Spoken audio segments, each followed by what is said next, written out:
Good morning. Welcome all of you on Monday, 10th week in ordinary time. For a long time we had the Gospel of John. In the last week we have passages from Mark. Now we are turning towards the Gospel of Matthew. And I think so we will stay for a longer period of time with the readings from Matthew. It's very important to know that in the Gospel of Matthew, Jesus is shown as new Moses. For the Jewish people, Torah, the five first books of Old Testament, were very important, as the law have been given to them from God Himself through Moses. This law had been given them on the Mount Sinai.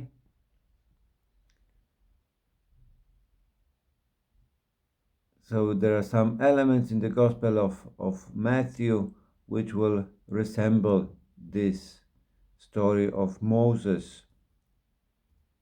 There are some scholars will divide the book of Moses for 5 big parts as resonating the 5 first books of Old Testament. In the chapters 5, 6, and 7, we have a long preaching of Jesus.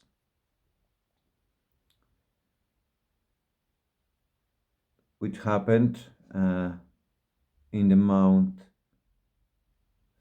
the Sermon of the Mount. This is the Mount of Beatitude, which also recalling the moment when the law had been given on Mount Sinai,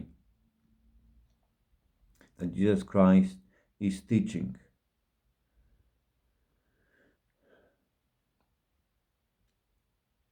And today we have the beginning of this long sermon of Jesus. And it starts with well-known Beatitudes, 8 Beatitudes, which is most probably on one hand known to us, we are familiar with it, considered as beautiful, but on the other hand might be quite shocking and maybe provoking some thoughts. So let us listen.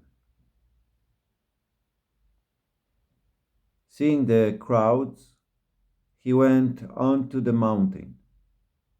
And when he was seated, his disciples came to him.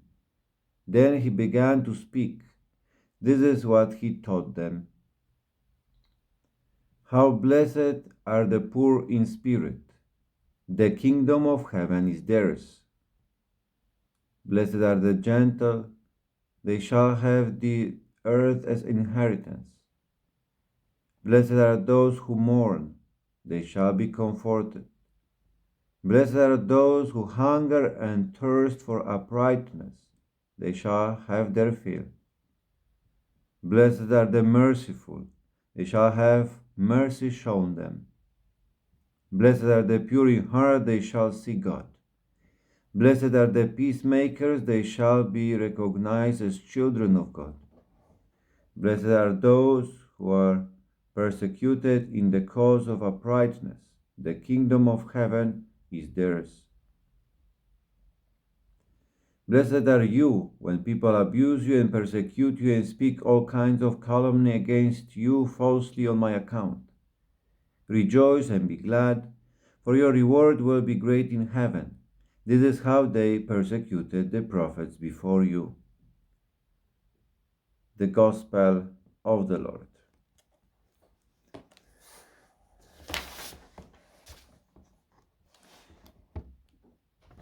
So blessed are those who.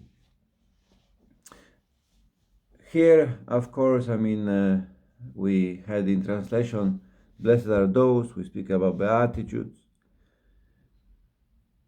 But it's important also to know that this form of beatitude, of blessing, or saying who is blessed, was known in Jewish tradition.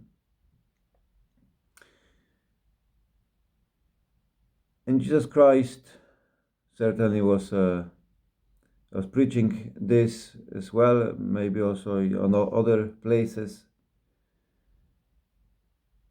But when translated in Greek, even though Greek language have a word which could literally mean blessed, eulogetoi, here is used different word, makaroi, happy.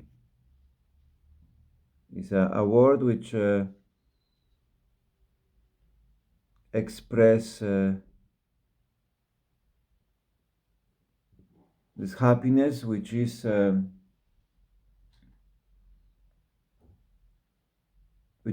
within, happiness which doesn't depend on the situation from outside. And here we see this, that this is what the Lord wants. I mean, this blessedness or happiness. I think so. The concept of happiness is closer to each one of us. Maybe it was for the listeners of Matthew. For this reason, maybe he used that word. Happy. We all want to be happy, and we all, search for that happiness. And unfortunately, many times we are wrong where to find it.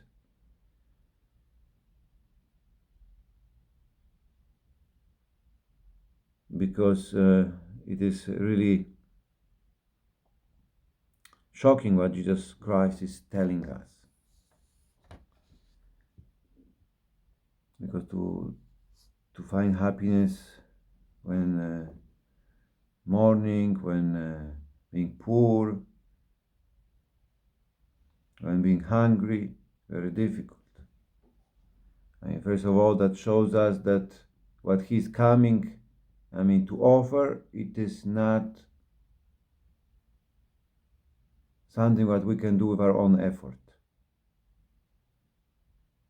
For this reason, when these 3 chapters, 5th, 6th, and 7th, speak about the law, this is kind of setting up, pointing out that it's something what we cannot do. That is not the law in the meaning of the Old Testament. That the uprightness, that the justice, it is not something what I can merit with my action, with my work. That in the New Testament, uprightness is a gift. So that will be the first. Then, in order to understand what Jesus is saying, there is needed a deep and abiding metanoia of the Spirit, a great change of heart. The words of John Paul II, saint, great man, Pope, who was in that very place of this Mount of Beatitude, and he was saying that this is shocking. And he was speaking to young people. You young people will understand this. And you understand why this change of heart is necessary. Because you are aware of another voice within you and all around you, a contradictory voice. It is a voice which says, "Blessed are the proud and violent, those who prosper at any cost, who are pitiless, devious, who are war, not peacemaker, and persecute those who stand in their way." And this voice seems to make sense in a world where the violent often triumph. Seems that they are the ones who win. Seems that they are happy. Jesus offered a very different message.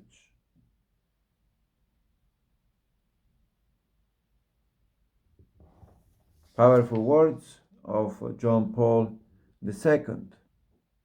We all have this voice who kind of speak to us that we will be happy if I'm healthy, if I have money, if I have security, if I have my peace, but mine, not necessarily the others, my own tranquility. And here he's saying something else. Jesus is bringing some novelty. That this happiness, what awaits us, is beyond that. So certainly these readings invite us to reflect upon, where is my happiness? Where I seek for this fulfillment?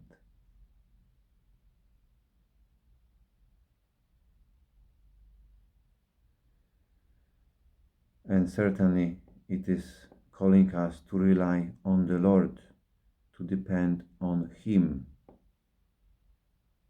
because He can truly make us happy. He can give us this happiness which will last, because all other happiness, even though they are good, many times they don't last long. Have a great day. God bless you.